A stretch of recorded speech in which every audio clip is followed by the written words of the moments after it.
Bismillahirrahmanirrahim. Assalamualaikum warahmatullahi wabarakatuh.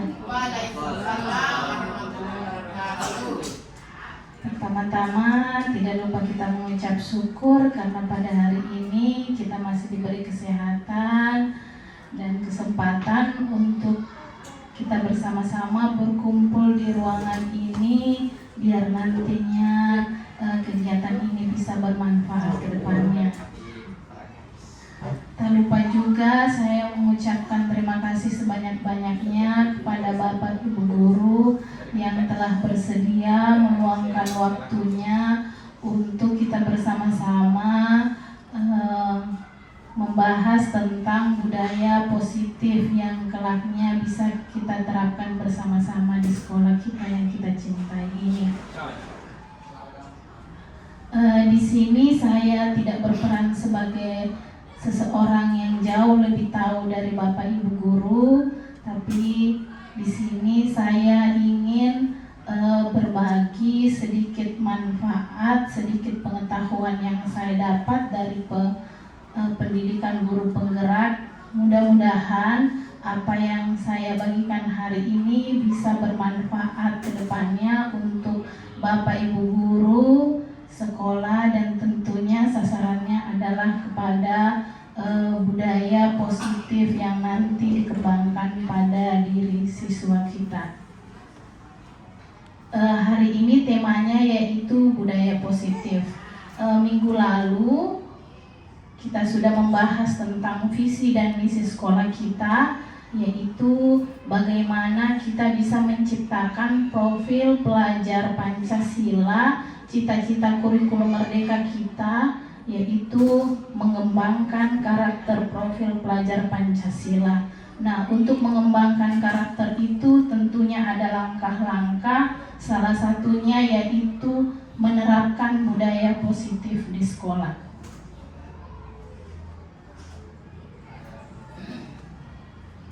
Konsep inti budaya positif di sekolah yaitu ada 8. Yang pertama, perubahan paradigma. Yang kedua, disiplin positif. Yang ketiga, nilai-nilai kebajikan. Yang keempat, kebutuhan dasar manusia. Yang kelima, motivasi perilaku manusia. Yang keenam adalah posisi kontrol guru. Dan yang ke-7, keyakinan kelas. Dan yang terakhir adalah segitiga restitusi. Ke-8 poin-poin konsep inilah yang nantinya bisa membangun budaya positif di sekolah kita. Nah, sebelum melangkah ke materi selanjutnya, saya ingin bertanya kepada Bapak Ibu, setuju atau tidak dengan pertanyaan ini atau pernyataan ini? Hukuman dapat mendisiplinkan siswa. Menurut Bapak Ibu, kita setuju itu atau tidak? Setuju, tapi bukan hukuman sanksi. Ya, tentunya ada yang setuju, ada yang tidak. Yang kedua, pemberian hukuman dengan hal positif seperti membaca atau membersihkan halaman sekolah dapat meningkatkan kedisiplinan siswa. Bagaimana Pak Darwin, setuju atau tidak? Setuju. Yang ketiga, memberi penghargaan dapat meningkatkan motivasi belajar siswa. Oh, itu sangat setuju. Oh, iya. Nah, dari ketiga pertanyaan inilah, pertanyaan pemantik inilah yang kita akan bahas satu-satu. Apakah hukuman dapat mendisiplinkan siswa atau bagaimana? Apakah pemberian hukuman dengan hal positif dapat meningkatkan kedisiplinan siswa, dan memberi penghargaan apakah dapat meningkatkan motivasi belajar siswa? Nah, terkait perubahan paradigma, di sini ada kegiatan, ada A dan ada B. Misalkan Anda dan teman Anda, misal A ini mengepalkan tangan Bapak Ibu.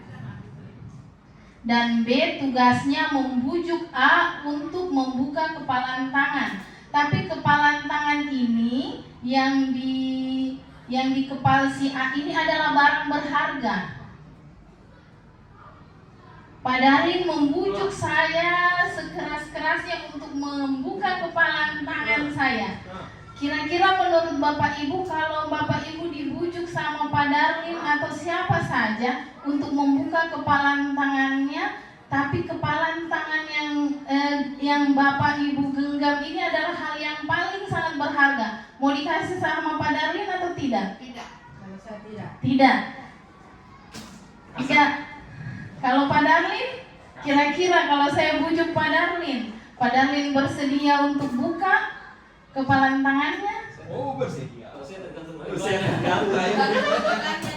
Tergantung ya. Tujuannya bagaimana nih?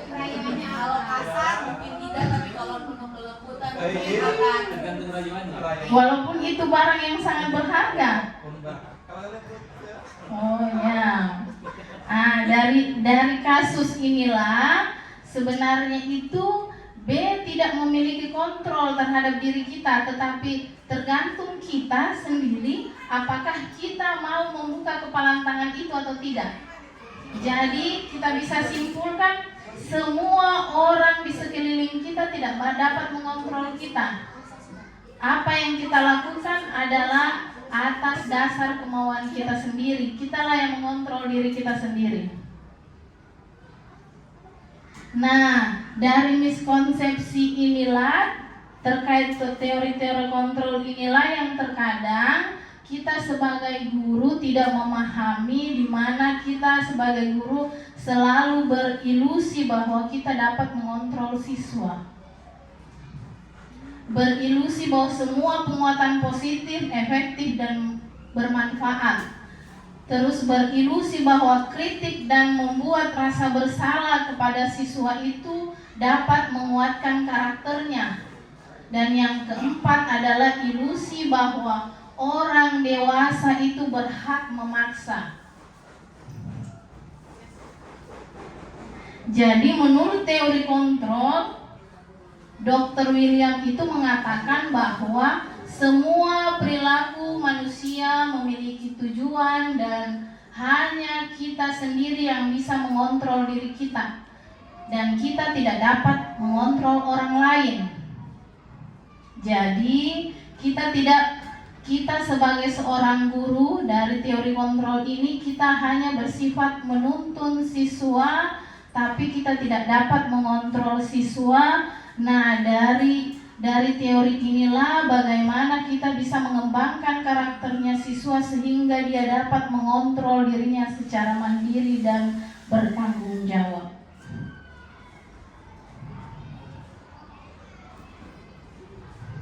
Yang berikutnya yaitu disiplin positif. Disiplin positif ini merupakan salah satu cara penerapan disiplin yang bertujuan menumbuhkan kesadaran serta memberdayakan peserta didik tanpa imbalan, ancaman atau hukuman.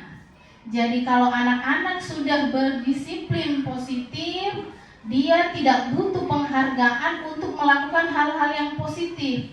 Dia tidak perlu ancaman dari gurunya, tidak perlu hukuman, tapi kesadaran dirinya sendiri untuk melakukan hal-hal positif. Nah, sebagai pendidik, tujuan kita adalah menciptakan peserta didik yang memiliki disiplin diri sehingga mereka berperilaku mengacu pada nilai-nilai kebajikan universal dan memiliki motivasi intrinsik dalam perilakunya.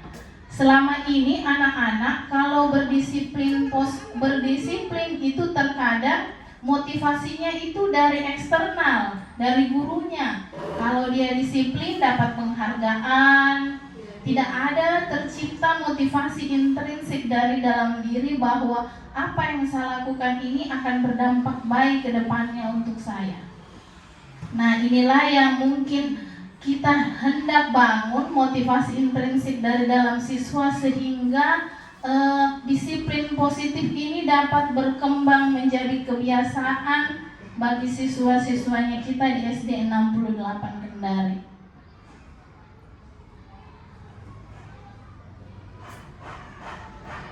Dalam menciptakan disiplin positif tentunya ada nilai-nilai kebajikan yang nilai-nilai kebajikan ini adalah sifat-sifat positif manusia yang merupakan tujuan mulia yang ingin dicapai. Nah, nilai-nilai kebajikan yang ingin kita capai berdasarkan profil pelajar Pancasila yaitu yang pertama beriman dan bertakwa kepada Tuhan Yang Maha Esa, mandiri, bernalar kritis, berkebinekaan global, bergotong royong, dan yang berikut adalah kreatif.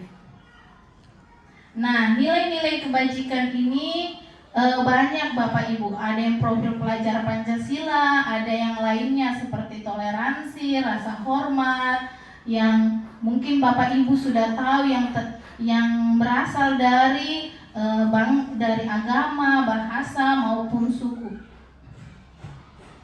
Nah, motivasi manusia itu terbagi menjadi dua, ada motivasi eksternal dan motivasi internal. Motivasi eksternal itu yang pertama adalah untuk menghindari ketidaknyamanan atau hukuman. Jadi biasanya kita ini atau siswa kita ini motivasi eksternal itu yang lebih banyak. Kita melakukan sesuatu karena untuk menghindari ketidaknyamanan atau hukuman, misalnya terlambat datang, mungkin bukan karena motivasi internal dalam diri, tetapi motivasi eksternal di mana tidak nyaman kalau datang terlambat atau ada hukuman dari guru. Nah, itu tergolong adalah motivasi eksternal. Yang berikutnya yang termasuk motivasi eksternal itu mendapat imbalan. Jadi penghargaan yang biasa diberikan kepada siswa biasanya iming-iming kalau bisa menjawab ini, mendapat ini. Nah, itu termasuk motivasi eksternal. Nah, motivasi internal itu apa? Yang apabila kita melakukan sesuatu untuk menghargai diri sendiri, itu adalah salah satu contoh motivasi internal, di mana motivasi internal inilah merupakan tujuan disiplin positif yang ingin kita terapkan di dalam sekolah.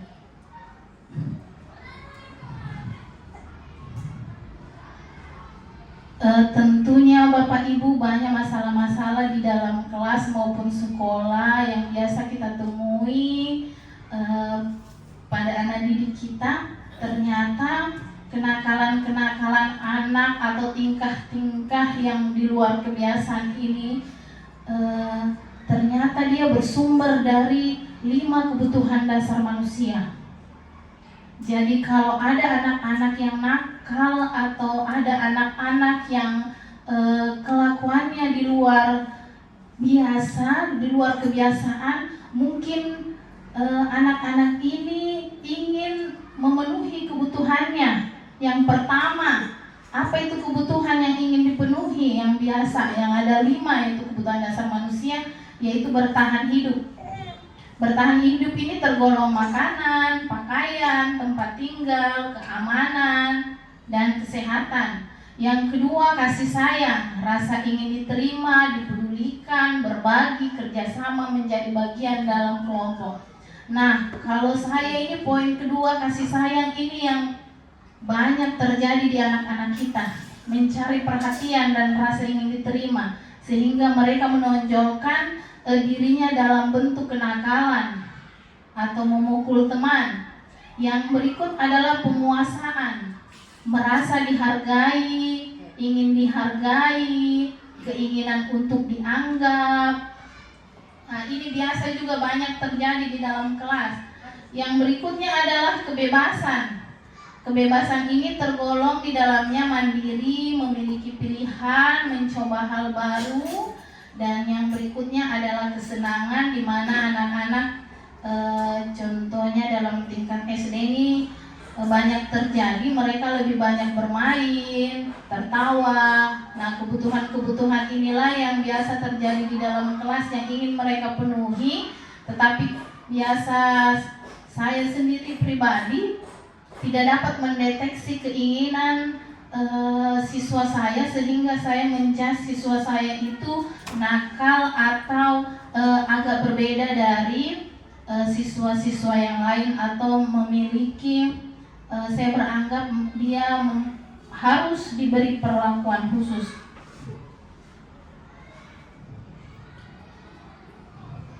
Nah, tentunya Bapak Ibu sudah tahu apa itu hukuman, konsekuensi. Hukuman itu bersifat tidak terencana, murid tidak tahu apa yang akan terjadi, bersifat satu arah dan berupa hukuman fisik dan psikis. Sedangkan konsekuensi itu sudah terencana, murid tetap dibuat tidak nyaman, sikap guru selalu memonitor guru. Sedangkan restitusi ini hadir di antara hukum dan konsekuensi. Diharapkan restitusi ini adalah proses menciptakan kondisi bagi murid untuk memperbaiki kesalahan. Restitusi ini adalah proses kolaborasi yang mengajarkan murid untuk mencari solusinya sendiri. Jadi di restitusi ini bertujuan bagaimana kita membangun keadaan sehingga anak-anak bisa mandiri dan bertanggung jawab atas kesalahan yang dia telah lakukan. Nah, apa itu restitusi? Adalah proses menciptakan kondisi bagi murid untuk memperbaiki kesalahannya mereka. Jadi kita tidak perlu lagi memberi hukuman atau konsekuensi, tapi bagaimana membangun karakternya mereka sehingga mereka tak mencari solusi atas masalah yang telah mereka lakukan. Di sini ibu guru bisa lihat, bapak ibu bisa lihat hukuman, konsekuensi, dan restitusi. Dia bersifat, kalau hukuman itu bersifat sangat negatif bapak ibu ya. Kalau konsekuensi itu masih netral dan restitusi itu bersifat positif. Adapun ciri-ciri restitusi bukan untuk menebus kesalahan, namun untuk belajar dari kesalahan. Yang kedua, memperbaiki hubungan. Yang ketiga, tawaran bukan paksaan. Yang keempat, restitusi menuntun untuk melihat ke dalam diri. Yang kelima, mencari kebutuhan dasar yang mendasari tindakan. Seperti tadi, 5 kebutuhan dasar manusia. Di restitusi ini kita mencari apa sebenarnya yang membuat anak-anak melakukan kesalahan. Yang keenam adalah restitusi diri adalah cara yang paling baik. Yang ketujuh, restitusi fokus pada karakter bukan tindakan. Yang kedelapan, restitusi fokus pada solusi. Dan yang kesembilan, restitusi mengembangkan murid yang berbuat salah pada kelompoknya. Nah, segitiga restitusi, mungkin Bapak Ibu sudah tidak asing dengan segitiga restitusi ini. Kalau saya pertama sekali saya pelajari konsep ini, saya sangat merasa asing. Belum pernah lihat dan belum pernah dengar. Jadi di pendidikan guru penggerak baru pertama sekali saya mengenal ada namanya segitiga restitusi. Ternyata di segitiga restitusi ini ada validasi yang kita harus lakukan. Yang pertama, menstabilkan identitas siswa. Itu dapat dilakukan dengan berkata bahwa setiap orang pasti pernah melakukan kesalahan. Itu adalah satu kalimat yang bisa menstabilkan identitas siswa. Yang kedua adalah kamu bukan satu-satunya orang yang pernah melakukan itu. Itu adalah salah satu contoh kalimat bagaimana kita menstabilkan identitas siswa yang berbuat salah atau dalam keadaan menghadapi masalah. Yang kedua adalah validasi kebutuhan, validasi kesalahan yang biasanya atau validasi kebutuhan. Di sini kalimatnya yang bisa dilakukan, yang bisa dikatakan yaitu kamu tentu punya alasan mengapa melakukan itu. Jadi tindakan selanjutnya yang kita lakukan yaitu validasi kebutuhan dengan mengatakan kepada siswa kamu tentu punya alasan mengapa melakukan itu. Dan yang kedua adalah adakah cara yang lebih efektif untuk mendapatkan apa yang kamu butuhkan. Yang berikutnya yang kita lakukan adalah menanyakan keyakinan, nilai-nilai apa yang telah disepakati atau kamu ingin menjadi orang seperti apa. Nah, Bapak Ibu, tentunya Bapak Ibu pernah mengatakan ini kepada siswanya saat berbuat salah. Kalau saya pribadi paling sering ini validasi kesalahan. Tentunya kamu punya alasan mengapa melakukan itu, paling sering ini. Tapi jarang sekali menstabilkan identitas siswa, sehingga pada saat diwawancarai anak-anak lebih cenderung takut sehingga tidak distabilkan identitasnya juga, sehingga pada saat validasi kebutuhan atau validasi tindakan yang salah, mereka cenderung tertutup atau tidak jujur. Nah, yang berikutnya kan menanyakan keyakinan. Nah, di sini ada nilai-nilai yang telah disepakati. Jadi sebelum melakukan segitiga restitusi, tentunya kita sudah memodali siswa dengan nilai-nilai yang kita sudah sepakati. Nah, nilai-nilai inilah yang disebut, yang biasa, yang sekarang marak didengar, yang namanya keyakinan kelas. Kalau kita sering sebut peraturan kelas, sekarang yang lagi gencar-gencarnya didengung-dengungkan yaitu keyakinan kelas. Nah, sebelum saya membahas keyakinan kelas, saya ingin bahas dulu yaitu 5 posisi kontrol guru. Yang pertama adalah penghukum. Yang kedua, pembuat merasa bersalah. Yang ketiga, teman. Yang keempat, pemantau. Dan yang kelima, manajer. Yang paling sering saya lakukan, saya ini Bapak Ibu, membuat anak merasa bersalah.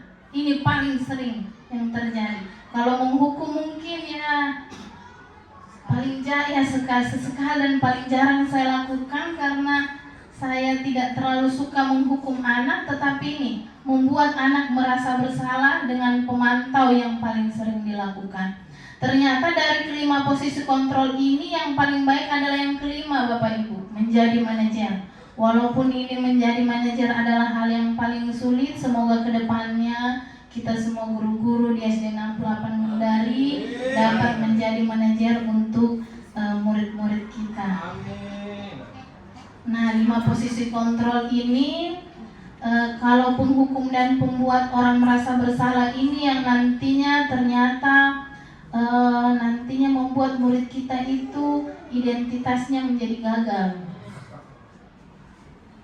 Karena kalau kita terkesan terlalu membuat anak-anak merasa bersalah sehingga mereka beranggapan dirinya itu tidak bermanfaat ya. Iya, seperti itu.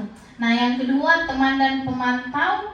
Ini identitas yang kita bangun pada anak bisa berhasil, tetapi terkadang ini menjadi kontrol di luar guru. Dan yang keempat adalah manajer. Ini nanti kedepannya insya Allah siswanya kita menjadi identitas yang berhasil atau sukses, dan mereka bisa mengontrol dirinya sendiri.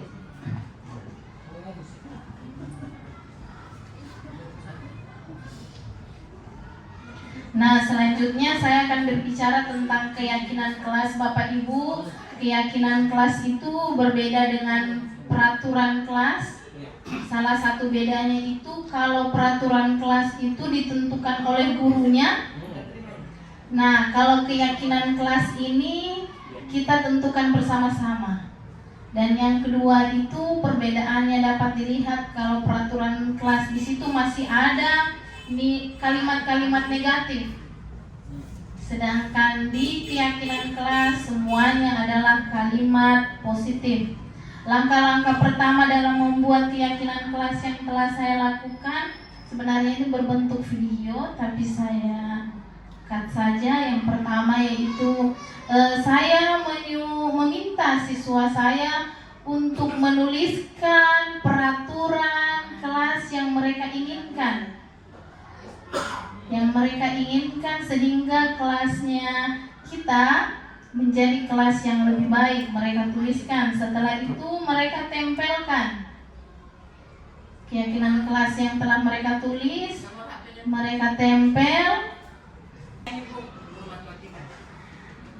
Selanjutnya setelah mereka tulis semua peraturannya, macam-macam mereka tulis. Ada yang jangan berkata kasar, jangan ribut di saat pembelajaran, jangan pilih-pilih teman, macam-macam siswa pada saat menulis. Setelah itu, setelah sudah dikumpulkan keyakinan kelas, peraturan kelasnya, nah membacakan semua peraturan-peraturan kelas dan saya menulisnya di dalam laptop, terus memperlihatkannya kepada siswa. Nah, kalimat-kalimat peraturan kelas yang dibikin siswa ini lebih banyak kalimat negatif. Tidak boleh membuang sampah, tidak boleh berkata kasar. Nah, kalimat-kalimat negatif ini selanjutnya dibuat menjadi kalimat positif. Dan kalimat positif ini nantinya dilihatlah nilai-nilai yang terkandung di dalamnya. Contoh misal anak-anak menulis peraturan kelas yang dia inginkan, yaitu tidak boleh membuang sampah sembarangan. Kita ubah menjadi kalimat positif, buanglah sampah pada tempatnya. Nilai kebajikan yang ada di dalamnya adalah kebersihan. Ini adalah salah satu contoh keyakinan kelas yang telah dibuat bersama-sama. Semoga ke depan insya Allah Bapak Ibu, saya sudah menerapkan keyakinan kelas ini. Hal positif yang saya dapat dari keyakinan kelas ini, saya tidak menegur lagi siswa. Malah mereka terkadang yang menjadi pamong sama temannya yang lain, yang mengatakan kalau ada yang berkata kasar, dia selalu bilang begini, ih jangan seperti itu namanya tidak menghormati teman. Jadi saya tidak perlu sulit-sulit lagi. Alhamdulillah 2 minggu ini saya tidak merasakan kesulitan. Mereka yang menyadari bahwa apa yang dia lakukan itu melanggar keyakinan kelas yang kita sudah sepakati bersama. Berbeda dengan tahun lalu, peraturannya yang di kelas itu saya yang buat sendiri, sehingga mereka tidak terjun langsung dalam pembuatannya, sehingga mereka tidak tahu dan tidak mau menerapkan itu. Pada saat mereka buat bersama-sama, mereka mau menerapkannya dan menyadari kesalahannya dan membantu menyadarkan temannya yang berbuat salah. Nah, kira-kira dari Alhamdulillah sampai di sini mungkin ada pertanyaan dari Bapak Ibu. Saya membuka sesi tanya jawab. Ya, apalah namanya? Oke, bismillahirrahmanirrahim. Assalamualaikum warahmatullahi wabarakatuh. Waalaikumsalam. Ya, terima kasih atas kesempatan yang diberikan kepada saya untuk tentang budaya positif yang gambar terakhir. Ini hanya masukan saja, yang tidak yang hasilnya ini. Ya, kalau bisa supaya lebih menarik, pakai setiap hari pakai gambar, saling tolong menolong. Ya, karena anak-anak kan suka melihat dengan gambar itu saja. Terima kasih. Ya.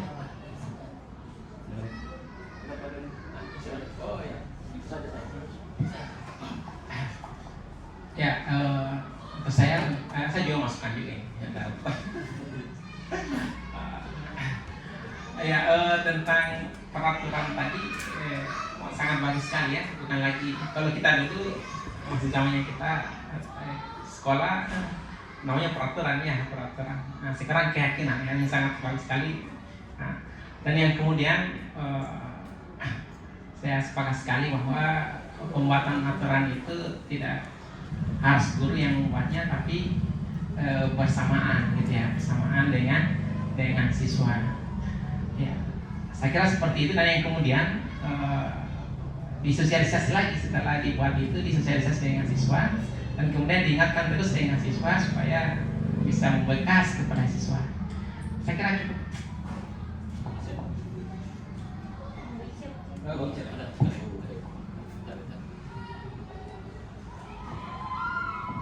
Assalamualaikum warahmatullahi wabarakatuh. Terima kasih atas kesempatannya. Kalau di sini saya bukan masukan ya, tapi saya ingin berterima kasih kepada pemateri. Dengan adanya diseminasi ini, insya Allah saya akan melakukan hal yang sama, karena selama ini di kelas itu yang saya buat adalah tata tertib. Dan memang saya yang buat. Kalau ini ada keyakinan kelas belum melibatkan saya siswa di kelas itu. Jadi insya Allah saya akan buat hal yang sama. Selain itu ternyata anak yang melakukan kesalahan yang sering mencari perhatian itu karena kita yang belum tahu apa kebutuhannya. Saya baru tahu di tempat ini. Insya Allah mudah-mudahan saya belajar menjadi guru yang lebih mengenal siswa saya, karena ada anak siswa saya yang agak aktif sekali di kelas ya. Jadi cukup sekian, terima kasih pemateri untuk ilmunya hari ini. Assalamualaikum warahmatullahi wabarakatuh.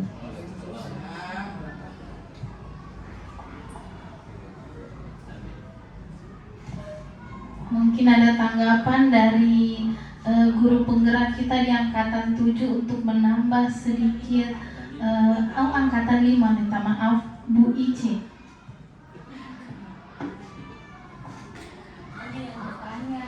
Master.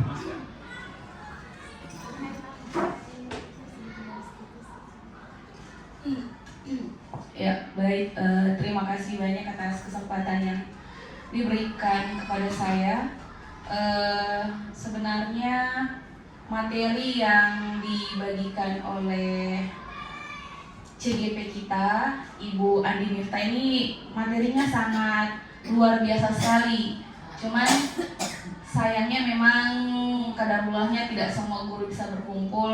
Padahal sebenarnya ini saya sangat harapkan kalau bisa semua guru bisa berkumpul, karena memang materi ini baiknya itu karena mengubah paradigma kolonial kita menjadi yang jujur saya, mungkin Pak Amal tahu karena kita pernah satu sekolah di Wanji. Saya ini termasuk guru killer, guru yang otoriter. Tapi alhamdulillahnya walaupun mungkin sekarang belum efektif, tapi menurut saya banyak pemikiran saya yang otoriter, yang menurut saya masih mengambil sistem zaman kolonial, itu mulai terkikis setelah saya mendapatkan materi di guru penggerak ini. Jadi adapun saya sebenarnya sering mendorong ayo ikut guru penggerak, bukan karena mau jadi kepala sekolah nantinya atau mau jadi pengawas. Itu jadi kepala sekolah dan pengawas itu takdir bonus lah karena mendapatkan sertifikat.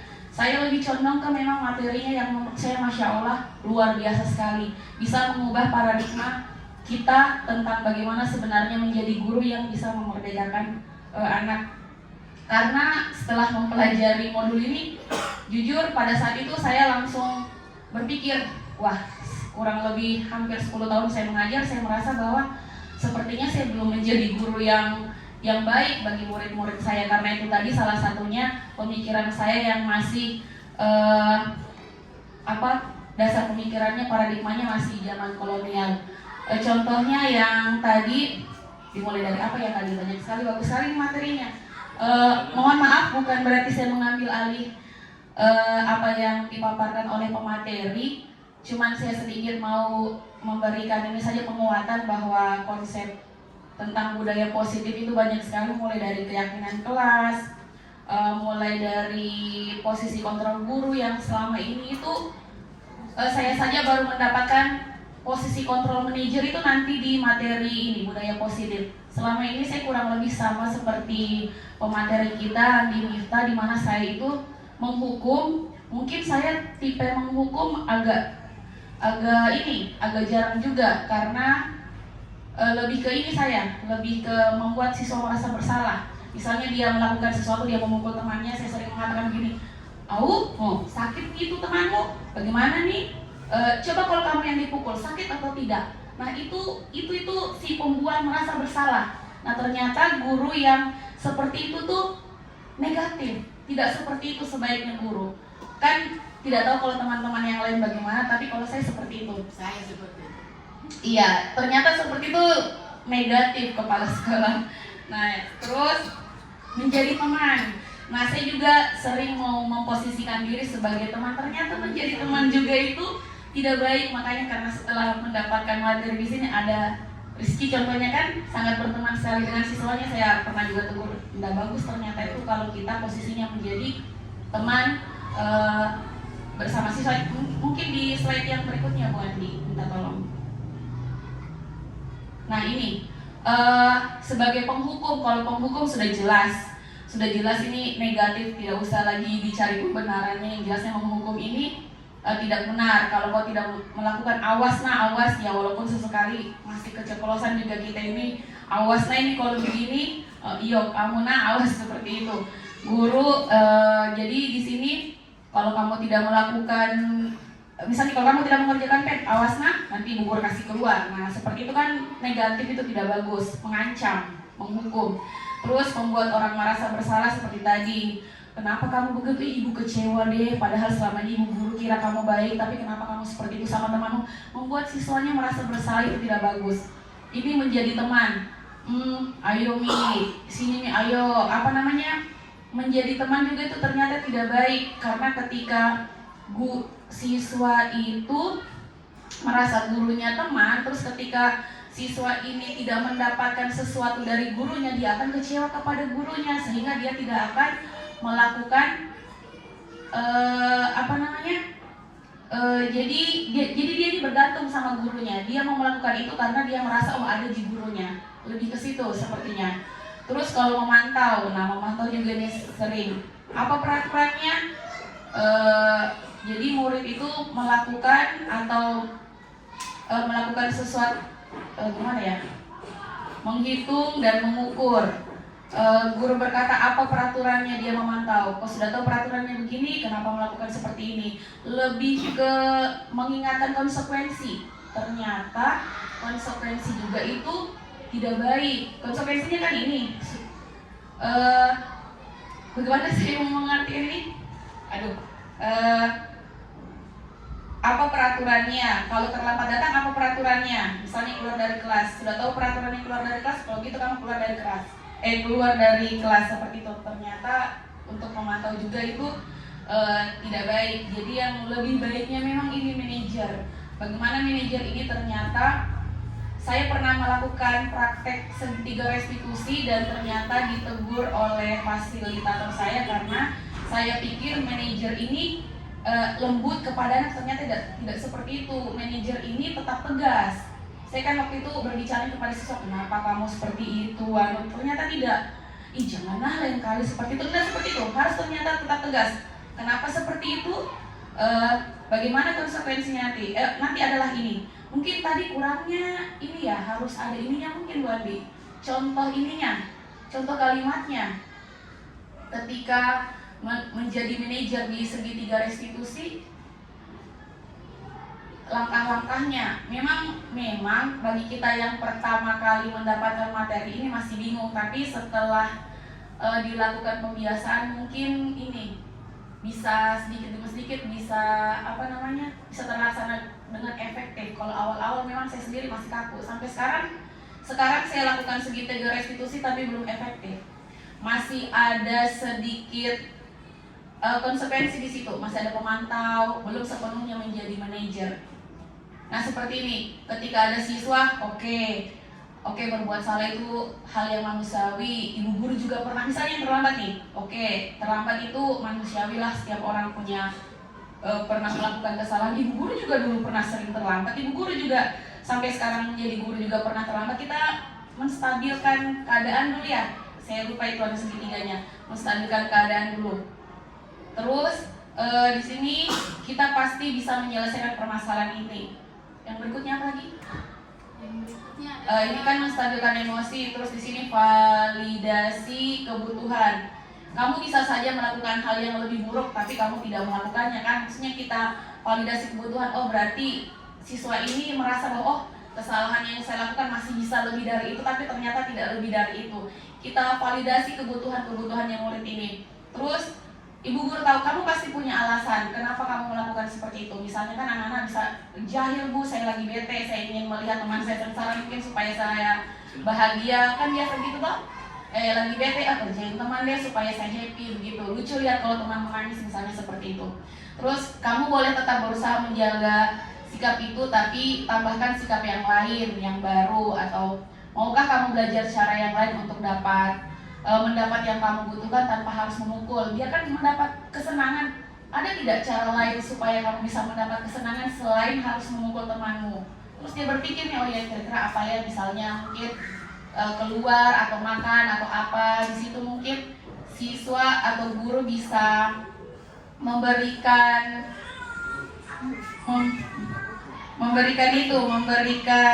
kebutuhan yang dibutuhkan siswa. Terus apakah kamu bisa melakukan dengan lebih baik esok? Bagaimana?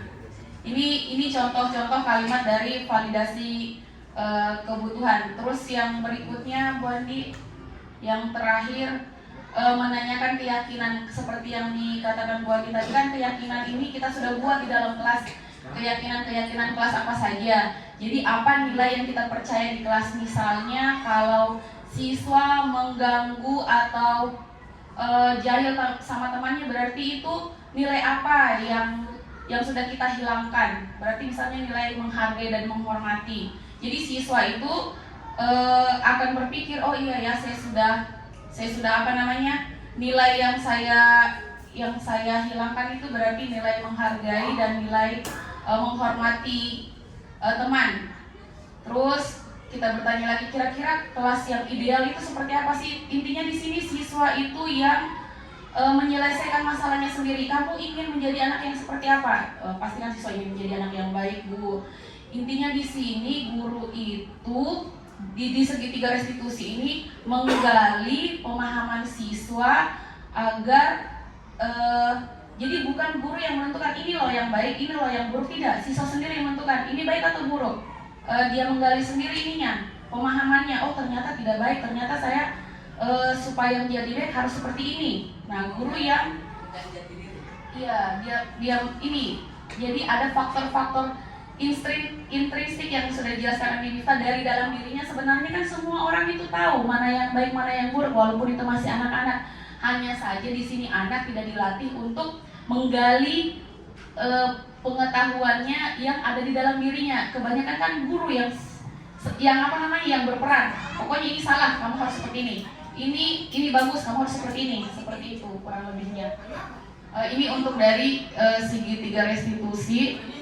Dan untuk yang masalah yang tadi, Bu Andi yang manajer penghukum itu yang ini 5 posisi kontrol sebagai penghukum, pembuat orang merasa bersalah. Dilihat-lihat nih Bapak Ibu guru, kira-kira kita ada di posisi mana? Kita kebanyakan di penghukum, pembuat orang merasa bersalah, sebagai teman, pemantau, atau manajer. Saya yakin Bapak Ibu guru belum ada di posisi manajer karena saya saja yang sudah tahu materi ini belum efektif menjadi manajer. Begitu juga mungkin pemateri Bu Andi Miftah, karena kan kita baru belajar, jadi masih menyesuaikan, masih melakukan pembiasaan, dan ini hal yang baru.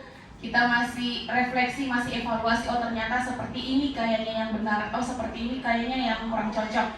Masih terus mengevaluasi dan merefleksi kegiatan-kegiatan yang kita lakukan kemarin. Jujur kalau saya ini lebih seringnya menghukum mungkin jarang, tapi ini lebih ke pembuat merasa bersalah sama pemantau juga, menghukum sesekali ini tergantung waktunya seperti itu. Dan yang terakhir dari saya yang 5 kebutuhan, kenapa orang sampai bisa melakukan hal-hal yang tidak baik. Minta tolong dimunculkan slide-nya, yang 5 kebutuhan dasar manusia. Nah, jadi ternyata guru ini betul-betul tidak hanya menjadi guru mengajar di dalam kelas, guru harus betul-betul menjadi orang tua. Jadi seperti saya dengan Halimah yang posisinya belum menjadi orang tua, belajar jadi orang tua. Karena kita memang guru itu memang orang tua bagi muridnya. Jadi kita harus paham betul ternyata 5 kebutuhan dasar manusia bukan hanya anak, tapi juga guru. Jadi di sini kalau saya bukan hanya kita memahami murid, kita juga harus memahami rekan kerja kita supaya ketika kita melakukan kolaborasi itu bisa berjalan dengan baik. Jadi ternyata kenapa manusia itu melakukan kesalahan atau dalam kegiatan sehari-harinya mungkin sedang marah atau sensitif atau bagaimana, yakin saja di antara 5 kebutuhan ini tuh ada yang tidak terpenuhi. Misalnya dalam bertahan hidup, mungkinkah dia lapar, mungkin pakaiannya yang kurang baik, mungkin tempat tinggalnya yang tidak kondusif, keamanannya dia merasa terancam, kesehatannya lagi terganggu, itu apalagi lapar. Jangankan anak-anak, kita saja yang orang dewasa kalau lapar tensi gitu, cepat emosi. Terus kasih sayang, ini yang seperti Ibu Andi tadi katakan bahwa memang kebanyakan siswa kita karena orang tuanya sibuk, jadi kasih sayang dan rasa diterima ini masih kurang. Jadi kebanyakan siswa memang caper, cari perhatian sama gurunya. Rasa diterima, mungkin siswa merasa kurang dipedulikan, kurang berbagi, kurang bisa kerjasama dan menjadi dalam kelompok. Apalagi kan siswa di kelas itu, saya yakin semuanya ada siswa pasti 1 atau 2 orang yang merasa terkucilkan atau tidak bisa bergabung dengan teman-temannya yang lain. Nah, contohnya seperti ini juga. Terus penguasaan, harga dirinya dia tuh bagaimana, ingin dilihat anak nakal ini biasa ingin, dia itu nakal sebenarnya bukan karena nakal, ingin melindungi dirinya sendiri, dia itu ingin membuat pertahanan supaya dia tidak diganggu, seperti itu. Saya tidak tahu kalau pemahaman Bapak Ibu Guru, kalau saya memandang bahwa anak yang nakal itu sebenarnya dia baik, tapi karena sebelum dia diserang, jadi dia ingin menyerang duluan, jadi dia membuat dirinya ditakuti oleh anak yang lain. Nah, pemahaman saya seperti itu. Keinginan untuk dianggap saya ini jago, saya ini seperti apa, itu tadi dia ingin membuat benteng pertahanan seperti itu. Terus kebebasan, mungkin di rumahnya dia ditekan sama orang tuanya, tidak boleh A, B, C, D. Nah, di sekolah kesempatannya dia untuk berekspresi sebebas-bebasnya dengan melakukan apa saja. Nah, itu dia yang tadi, yang walaupun itu melanggar aturan atau melanggar kesepakatan, dia lakukan karena dia merasa, oh kalau di sekolah saya bisa seperti ini, karena kalau di rumah tidak bisa seperti itu. Dan yang terakhir kesenangan, ya itu tadi juga, mungkin di rumah dia kurang bisa bermain bebas, orang tuanya sibuk, kurang humor atau antusiasnya bagaimana, kurang tertawa. Nah, di sekolah dia membutuhkan itu, seperti karena lebih banyak temannya kan di sekolah dibandingkan di rumah. Nah, memang ini yang kalau kita ingin bisa menguasai murid kita bisa betul-betul memahami 5 kebutuhan dasar manusia ini, insya Allah kita bisa membimbing dan menuntun murid dengan benar. Nah, itu saja dari saya. Mungkin mohon maaf ini pemateri agak banyak, sekali lagi bukan untuk menggantikan atau ini mengambil alih materi, cuman saya penguatan karena saya juga pernah mendapatkan materi ini di angkatan 5 kemarin. Sekian dari saya, terima kasih. Wassalamualaikum warahmatullahi wabarakatuh.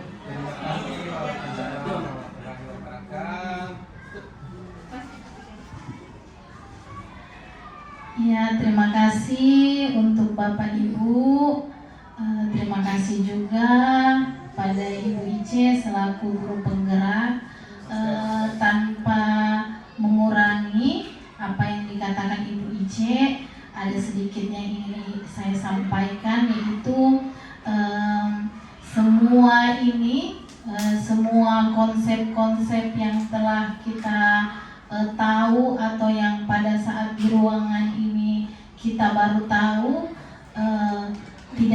tidak bermanfaat jika kita tidak mewujudkannya dalam bentuk sikap bagaimana kita bisa menjadi guru yang baik. Nah, tentunya Bapak Ibu, cita-cita kita bersama yaitu membangun budaya positif biar anak-anaknya kita ini kedepannya menjadi karakter yang baik seperti yang dikatakan Ki Hajar Dewantara. Tujuan pendidikan itu adalah menciptakan manusia yang bahagia dan selamat, baik menjadi individu maupun baik dia sebagai individu maupun dalam lingkungan masyarakatnya. Dan kita sebagai seorang guru hanyalah menuntun.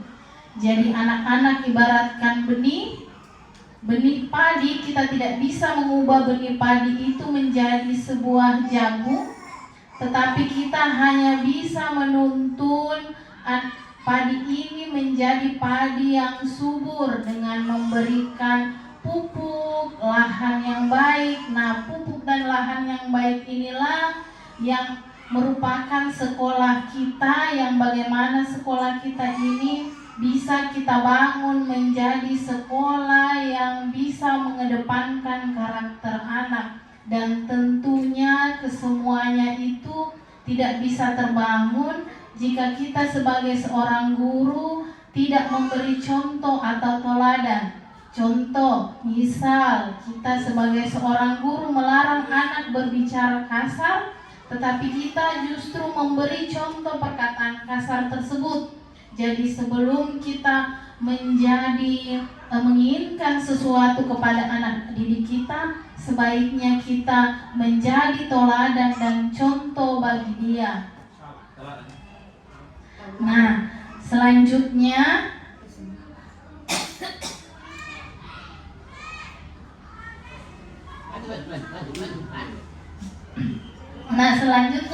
terkait posisi kontrol yang saya ingin bahas sedikit Bapak Ibu. Nah, semoga ini penghukum, pemuat merasa bersalah, teman dan pemantau tidak menjadi bagian dari diri kita, dan kedepannya kita bisa menjadi manajer untuk anak didik kita, dan kedepannya penyelesaian masalah yang terjadi pada anak didik kita tidak selesaikan lagi dengan menghukum anak, tetapi bagaimana kita menerapkan segitiga restitusi, di mana segitiga restitusi ini tujuannya adalah membangun karakter anak menjadi karakter yang mandiri dan bertanggung jawab. Seperti yang dibahas tadi Ibu Ice, segitiga restitusi ini saya memberi contoh, misal ya Bapak Ibu, ada anak yang terlambat. Tentunya yang dahulu kita lakukan itu bukan bertanya kenapa terlambat. Jangan dulu bertanya kenapa terlambat, tetapi bagaimana kita menstabilkan identitas siswa, yaitu bahwa kita bisa berkata dengan berbuat salah itu manusiawi. Nah, sehingga dia ketakutan yang awalnya takut dipanggil itu dia stabil.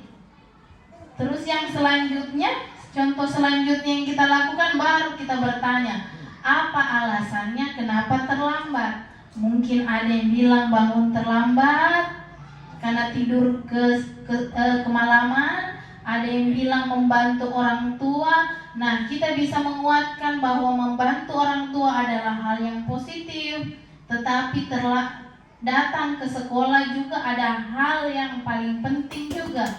Kita bisa menguatkan anak-anak seperti itu. Nah, selanjutnya kita menanyakan keyakinan. Nah, terkait keyakinan ini Bapak Ibu, keyakinan ini saya harapkan dan saya inginkan bahwa bukan cuma mungkin saya atau Ibu Ice yang membuat keyakinan kelas. Saya harap Bapak Ibu, wali-wali kelas, guru kelas bisa membuat keyakinan kelas yang nantinya keyakinan kelas ini bisa kita kumpulkan bersama-sama, kita memilih dan nantinya menjadi keyakinan sekolah, dan akhirnya diterapkan di sekolah kita. Jadi tidak bisa sebuah sekolah tidak bisa berubah kalau cuma satu atau dua orang saja yang bergerak. Jadi saya harapkan Bapak Ibu mau bergerak bersama-sama biar sekolah kita menjadi sekolah yang lebih baik ke depannya dan menghasilkan generasi-generasi yang berkarakter.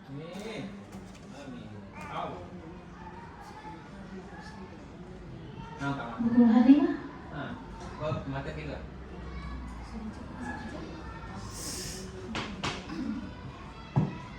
Nah, terkait menanyakan keyakinan ini, setelah terbentuknya keyakinan kelas, setelah menanyakan kenapa terlambat dan mereka mengungkapkan alasan mengapa terlambat. Nah, disinilah menanyakan keyakinan inilah peran guru menanyakan apa nilai kebajikan yang telah kita sepakati bersama. Anak-anak akan bilang, oh tertib Ibu, nilai kebajikan yang saya langgar adalah ketertiban.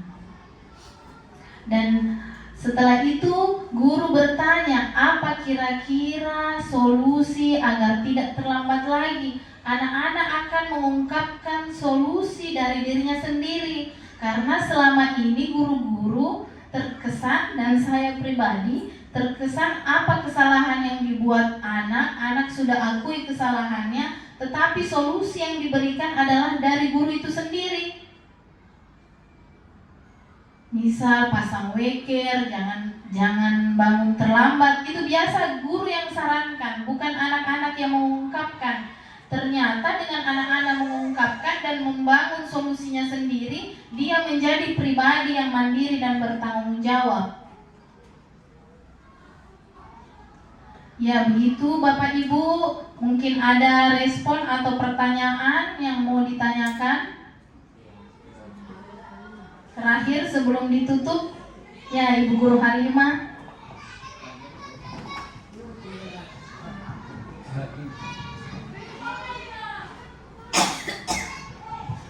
Baik, terima kasih atas kesempatannya dan terima kasih atas materi yang sudah diberikan mengenai budaya positif. Nah, dari pemaparan materi tadi menyadarkan kita bahwa sebelum kita menginginkan siswa menjadi baik, alangkah baiknya kita sebagai guru mengintrospeksi diri dulu sebelum menginginkan siswa seperti apa yang kita inginkan. Tentu kita yang harus memberikan contoh yang positif kepada siswa. Nah, kemudian tadi mengenai tentang peraturan kelas, kesepakatan kelas dan keyakinan kelas. Meskipun saya sudah pernah bertanya secara pribadi sama pemateri, akan tetapi itu saya merasa masih mengambang. Mungkin teman-teman yang lain juga belum paham ya mengapa, mungkin apa bedanya peraturan kelas, kesepakatan kelas dan keyakinan kelas. Dan tentu kesepakatan kelas itu sama dengan keyakinan kelas. Mungkin ada faktornya mengapa dari kesepakatan kelas diubah menjadi keyakinan kelas, dan apa bedanya keyakinan kelas dengan peraturan kelas, apakah sama? Kalaupun beda, mungkin pemateri bisa memberikan pemahaman kepada kami agar kami bisa lebih paham mengenai keyakinan kelas dan peraturan kelas. Terima kasih.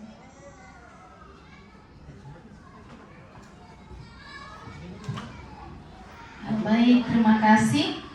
Seperti tadi yang saya sampaikan, peraturan kelas dan keyakinan kelas itu perbedaannya dapat dilihat dari yang pertama, peraturan kelas itu biasanya kita sendiri guru yang membuatnya, atau biasa menjadi generasi ke generasi itu saja terus berganti siswa, aturannya tetap sama. Berganti siswa lagi, aturan di kelas itu tetap sama. Nah, keyakinan kelas ini perbedaannya dengan peraturan kelas. Keyakinan kelas itu dibuat bersama-sama. Kenapa dibuat bersama-sama? Karena akan kita lakukan bersama-sama. Contoh, misal saya yang buat salah satu peraturan kelas, saya sodorkan sama Bu Guru Halimah. Kira-kira Ibu Guru Halimah lebih mau lakukan itu daripada keyakinan yang kita bangun bersama. Tentunya Bu Guru Halimah lebih cenderung melaksanakan apa yang kita yakini bersama daripada peraturan yang saya bangun sendiri dan yang saya paksakan. Jadi peraturan itu terkesan memaksa, sedangkan keyakinan adalah kumpulan dari keinginan-keinginan murid di dalam kelas yang kita bentuk menjadi keyakinan atau kesepakatan. Nah, yang kedua, bedanya peraturan dan keyakinan adalah peraturan itu konotasinya banyak yang negatif. Contoh, jangan membuang sampah sembarangan, tidak boleh terlambat. Jadi secara psikologi konotasi negatif itu tidak diperbolehkan. Nah, keyakinan kelas ini hadir dengan membuat kalimat-kalimat negatif itu menjadi kalimat positif. Jadi hal yang positif itu semuanya bagus. Jadi yang negatif-negatif kita coba singkirkan dan diubah menjadi hal yang positif. Dari jangan membuang sampah sembarangan berubah menjadi buanglah sampah pada tempatnya. Nah, yang selanjutnya adalah biasanya peraturan kelas itu panjang-panjang. Nah, keyakinan kelas tidak perlu panjang-panjang Bapak Ibu. Kalau di SD mungkin bisa panjang-panjang karena mereka belum bisa memahami kalimat. Tetapi kalau di SMA atau tingkat yang lebih atas SMP dan SMA, ternyata keyakinan kelas itu tidak perlu panjang. Dia bisa berupa hormat, bekerja, saling hormat, saling bekerja sama. Mereka sudah mengerti saling hormat itu bagaimana, saling bekerja sama itu bagaimana. Tetapi di SD tentunya anak-anak belum paham tampak seperti apa nilai hormat itu dan tampak tidak seperti apa nilai hormat itu. Nah, jadi makanya keyakinan kelas yang banyak dibangun di SD itu lebih terperinci dibanding keyakinan kelas yang ada di SMA yang hanya berupa nilai-nilainya saja. Tetapi di SD lebih terperinci agar mereka memahami keyakinan kelasnya. Demikian, mungkin itu saja. Ada tambahan Bapak Ibu?